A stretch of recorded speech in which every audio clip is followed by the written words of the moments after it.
Welcome to the Dental Team Podcast. I'm your host, Kiera Dent, and I have this crazy idea that maybe I could combine a doctor and a team member's perspective because let's face it, dentistry can be a challenging profession with those two perspectives.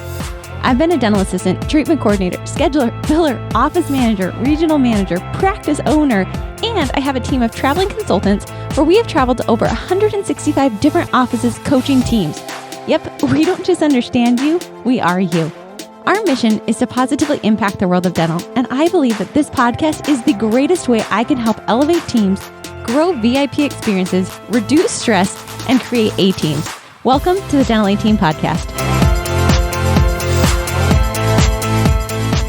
Hello, Dental Team listeners. This is Kiera, and guess who's back? She's back. She's better than ever. I am so excited to welcome one of my best friends. You guys know her. You love her. You coach with her. Tiffanie Trader, welcome back to the show. How are you today?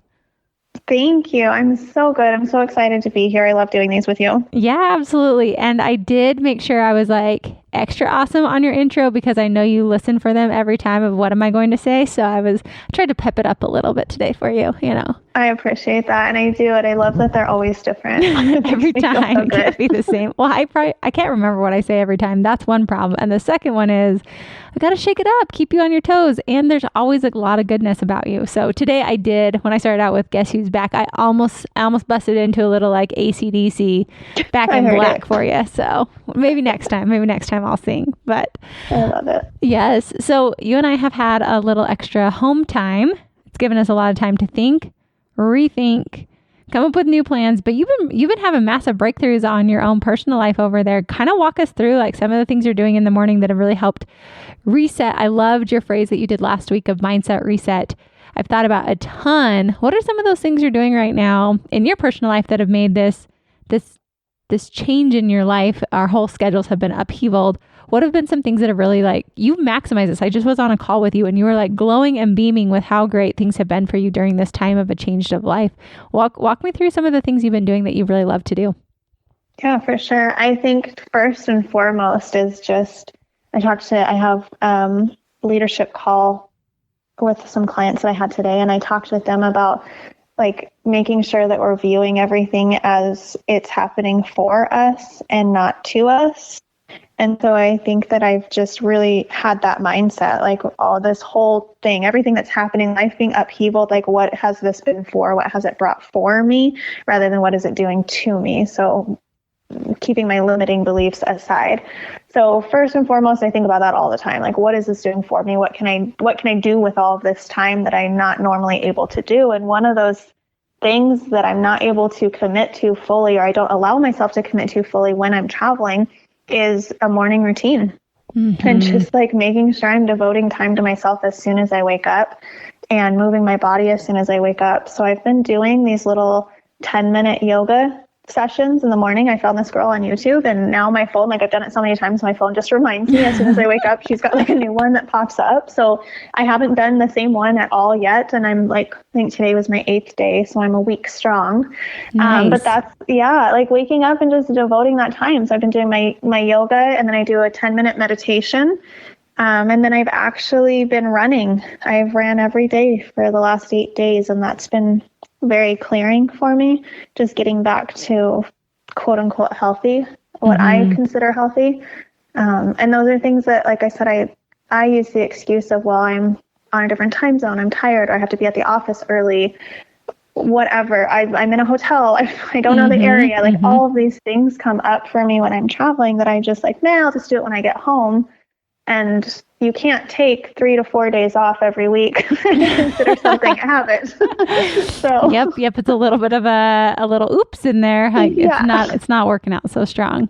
Exactly. So that's what I've been doing. And I feel like I've just become more grounded, and I feel like I'm like in my body more. I'm more present and aware to what's going on around me. Sure. And more cautious of my time. Even though I have more time now, I feel like I'm being more cautious of it than I was before. I love that. I love it so much. And I wanted to talk about that because I think sometimes in chaos, getting back into a routine and a rhythm actually creates certainty and uncertainty.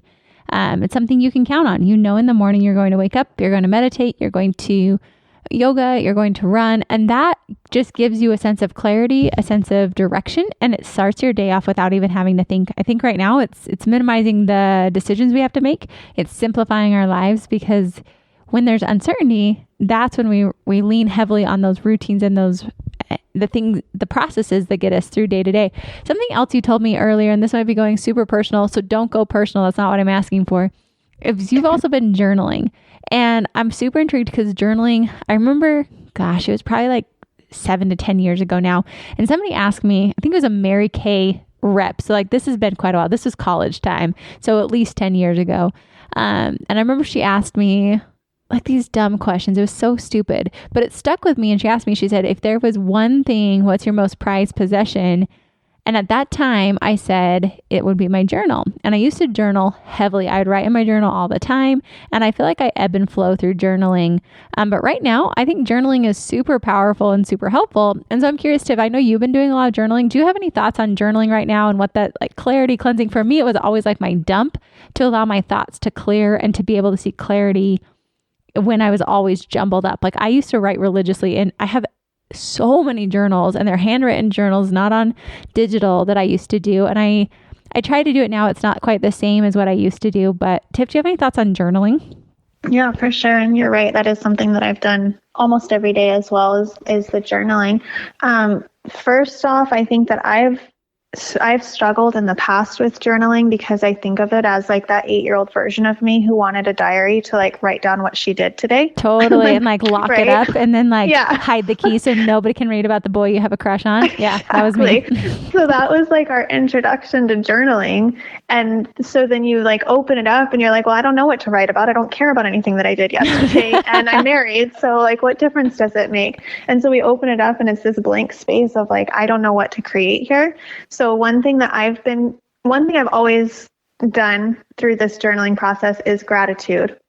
So being thankful again for like the things that are happening for me or the things in my life that have happened around me or the people. But then I've also mixed it up lately, and I've done, just like you said, just like a dump of emotions or feelings that I'm experiencing right now. Mm-hmm. So not in relation to anything, not like thinking about something like, oh, well, how does that make me feel?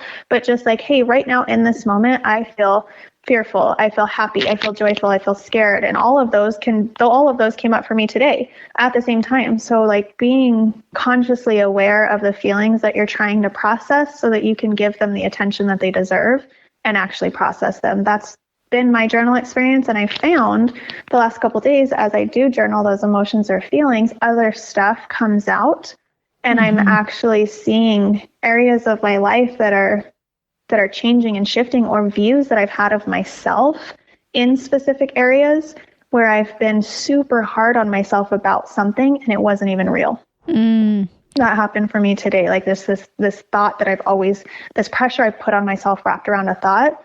And then today I was like, oh my gosh, that's not even the reality. It's this. And it totally transformed the way I looked at the situation. The reason I brought that up is because I think right now, this is a good time to journal. It's funny because I was in Antarctica and I don't know what my deal was, but for some reason I didn't want to journal about Antarctica.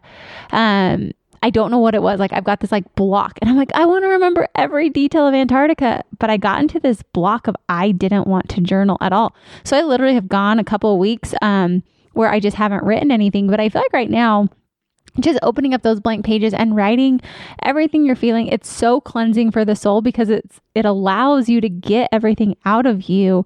And then for me, at least, I can then like sort back through the pieces and clarity comes, breakthroughs come, aha moments come when you're writing. And it's that purging and allowing emotions and thoughts to flow through you. So that's why I was curious about your journaling experience. And for all of you listening, try it out. It's not the secret diary that we're locking up anymore. I actually created one because I got weirded out by, I don't want people to read this. I don't want my children to read this. Like, it's weird. It's a very vulnerable state. And so if any of you feel that way, yes, I do like to pen to paper write. But I actually made one. It's called Kiera's Real Life or Kiera's Life. I actually have both of those because I had to use them for Amazon accounts. So whichever one you want. But Kiera's Life at gmail.com. And it was a journal that I made electronically, and I would use that. So if I have like really troubling things or experiences that I feel weird writing pen to paper. It's some of those moments. Maybe you're having some of those. That was something I saw a friend do in college, and he had that. And so I made one for myself. So I think either way, I would suggest to Tiffanie, your point today of using those morning routines, getting into that routine, journaling, having those breakthroughs. Thank you for sharing that, because you have reminded me this last week of like, hey, mindset reset, get myself where I want to be and really build upon that. So I totally went a different direction than what we talked about this podcast being. But this is where like I went with this one. So joke's on you, Tiff. We'll do another one of what we're going to talk about. But do you have any last thoughts or ideas of journaling or morning routines or mindset? Or I loved what you said about the attachment. Like I've lost an identity. My whole business has changed from what it was a couple of weeks ago. That was an identity I had. And today when you talked about that, Tiffanie, of like, what do I have my identity attached to? Journaling some of those things, realizing that I'm not my business. I'm not what's happening in the world. I'm Kiera. And I get to create whatever Kiera wants to create. Do you have any other thoughts on that? Because that's kind of the direction it felt like going today. Yeah. No, I love it. I'm totally fine with it. I figured you would be. As I started going down this path, I was about to tell you like, Tiff, just kidding. Like I spun direction. I'm like, I know you already know. We're headed in a different direction. Yeah, no, it was totally fine. I think the attachments, which came up really big and really strong for me today, because we all have so many attachments to so many things in the world, and all of that is being just thrown up in the air right now, and things are landing wherever they land. And so I think a lot of emotions are coming up for people. I think the scarcity mindset is coming up for people. And it's all because we had this attachment. We all identify ourselves as the things that we do in life rather than the person who we are. So we identify ourselves as a dental consultant. I am a dental consultant, right? The first question people ask you when they meet you is, hey, what do you do? Mm-hmm. Right? Well, what I do is I love life. Mm-hmm. I change people's lives, outpour love so that people feel happiness. Right? That's what I do. But what do I do when I answer that question? I'm a dental consultant. Mm-hmm. And I literally say, I am right? I am. So when we attach those words that I am to anything at the end, that's what we become. That's what we attach our lives to. And so when our lives are disrupted, everybody's out of a job right now, right? We're all just kind of living this lavish life of so much time. It's really, really a scary point for a lot of people who identify themselves as what they do for a living. So I think that, again, this is that moment of what, like, this is happening for me and not to me, because I think we all have a really huge opportunity right now to see what it is that we've actually attached our identities to and mix it up. Like, what do I want how do I want to feel when I say who I am? I want to feel this way. So what create that for me? Because I'm not my job. I love my job. Like, I love my job. I love the people I work with. But if Kiera was like, I don't need you anymore, like, okay, I'd have to find a different platform to do what it is that I love doing, right? I could stand behind a coffee desk or whatever, coffee bar, right? Stand behind a coffee bar and outpour love. It's a different space, but I'm not attached to that job title, if that makes sense. So that's kind of something I've been ruminating on, especially today. Yes. And I like that you said that, because I know there have been many times that I have attached my identity to my job and to my profession and to my business and to my bank account. And it's crazy when those things are stripped away from you. And when change happens, you really have to look yourself in the mirror and ask, who are you really? Just because those things, those masks, those t-shirts of job titles and all of that are taken from you, that doesn't change who you are internally. And this is something that has happened to me so many times. You think I would have learned it by now, but it is tricky. It's hard. It's hard to not have that attachment. So Tiff, do you have any tips or suggestions that I'm genuinely interested for myself of how do you not have that attachment? How do you say you're not a dental consultant, but you're more than that, or you're not just an office manager or dental assistant or a dentist or a practice owner, when that's what you do day in and day out, and that's what you've built, and that's what you've invested so much of your time, life, energy, dreams, hopes, desires, sleepiness, nights. How do you break away from that attachment? Yeah, I think number one, it's making sure that our life isn't that, right? Because we wake up in the morning, we check our phones and we get on emails, or we start responding to patients, or we're checking the emergency phone to make sure our patients are okay. And we're wrapping our identity around it consistently. So spending some time with you and learning who you are, because I think most of us walking around have no idea who we are. We don't actually know what to answer when someone says, what do you like in life? What are your hobbies? What do you like to do? What fulfills you? What makes you the happiest? I'm so happy you just said that, because for so long I've said, I have no idea. I literally have no idea. And I thought it was just me. I thought it was this weird, quirky girl over here that I'm like, I don't know what I like to do. People ask me all the time and I'm like, I don't know. So I'm so happy you said that, because if it's just you and me, Tiff, like, at least I know you feel that same way, because I'm like, I for so long have thought I was the only one who didn't have hobbies. I'm like, everybody else, like, they love mountain biking, they love going to the mountains. Like, I enjoy that, but like, that's not what I love to do. Okay. So figuring out who you are beyond that. And I agree, because work can consume you if you allow it. It will never stop. It will never sleep. But figuring out that there's more to you than just that, I think is scary. It's really scary, because there are times when I'm like, okay, Kiera, you can't work. And I'm like, what the heck am I going to do with myself then? Who am I if I'm not answering emails and solving the problems of the dental world? Like, who am I for real? And I literally don't have an answer to that. So it's scary. It's terrifying, because I've trained myself that this is who I am and this is what I'm good at. And it's scary to think of not being good at that.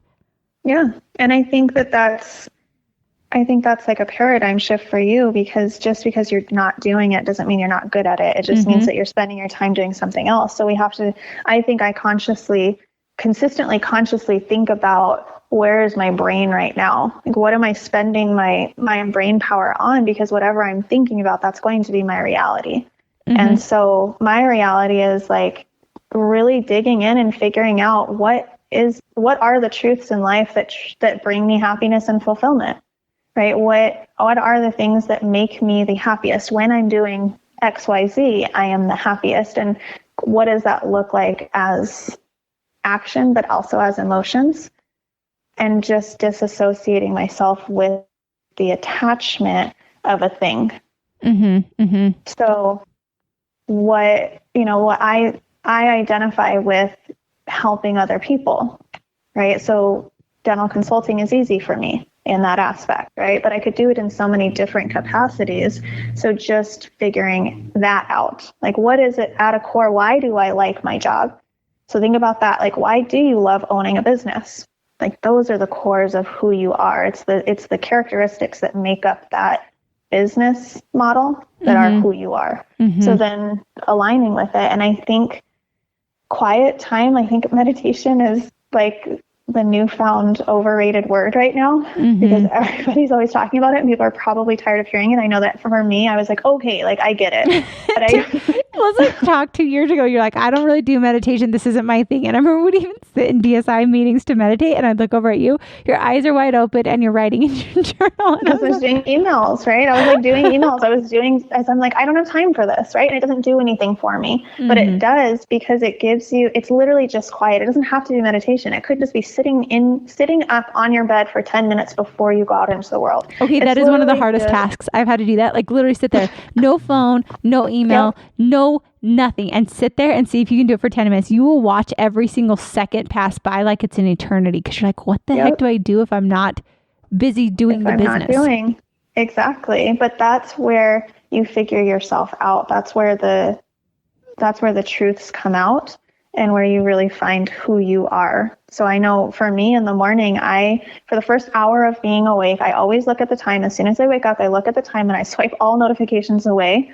I look at the time and I say, okay, 6:15, 6:45, whatever time it is. Like, okay, I know 7:45 is when like life can resume. But for that first hour, there's no phone, there's no TV, there's no electronics. It's literally just time with me and time with my family. So I wake up, I do my 10 minutes of yoga, 10 minutes of meditation, journaling, and then I go say, oh, hey, Brody, you're awake too, because this is now probably 30 minutes into my morning, right? So I've had 30 minutes of time where I did not have to do for other people. I only did for me. I dedicated at least 30 minutes today to just me. And I gave myself that sense of love, right? Because we don't love on ourselves. So giving yourself time every day to just you is just showing yourself that you were worth it. And I will say, as a type A strong personality over here, I feel like a freaking weirdo doing it. Like, and that's nothing to anybody. I just am like, what the heck? Like, love on myself. Like, this is so weird because it's uncomfortable. It's a zone. I mean, we love to be good at what we do. We love to be on top of it. And so going into a zone of like meditation, like I struggle with meditation. Holy moly, I have about 1,000 thoughts that hit into my mind every single morning when I'm doing this. And I'm like, oh, I should email Tiffanie about this. And I should talk to this person. I'm like, back to the breath. Come back to the breath. And then it's like 2 seconds later and I'm off on another tangent. And it's just learning, and it's a practicing, and it's a love, and it's a time for you. And what I think is the bigger piece of all this is, even though I felt weird and I felt like this is not doing anything, it creates a calm. It allows me to see with clarity. It allows me to realize that there's more to me than just the business. And it allows me to dictate what kind of a day and what kind of a person I want to be instead of being dictated to. I find when I don't take that time for myself, my day is run by whatever wants to come its way, as opposed to me directing what kind of a day I have. Yeah, absolutely. And I think a lot of us go into it thinking that we're not doing it right, or we don't know how to do it. So these thoughts come up and we're like, oh, I'm not supposed to be thinking. Oh, no, you are going to think. Your brain, you're always going to think. It's just acknowledging it. Like, oh yeah, that was a thought. Maybe I'll remember that when I'm done, right? Like, oh yeah, that's a great idea. Most amazing business ideas come from moments where we just sit in silence. So you are going to have amazing, incredible business ideas while you're meditating. Hopefully by the end, we remember them, right? So just acknowledging like, oh, that was a thought. And I heard something on Sunday that really changed my perspective on meditation in general. And the thing I was listening to said that a lot of people feel like they don't know how to meditate, or I can't meditate. I don't know how to do it. I don't do it well enough. But here we are sitting in life every single day worrying about things that are completely out of our control. And he said, worry is meditation placed in the wrong direction.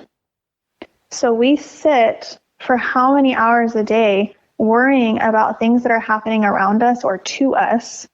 We're meditating on it. It's the same thing. All you're doing is spending time on something. So why not just flip it and spend time on you for 10 minutes every day? Solid. I love it. Yeah. I love it, Tiff. So Tiffanie and I just went a totally different path than we had planned to, but I felt like the reason I wanted to do this was because right now we're in uncertainty. So let's create certainty. These are small things that I did not think would make me a better business person, a better person overall.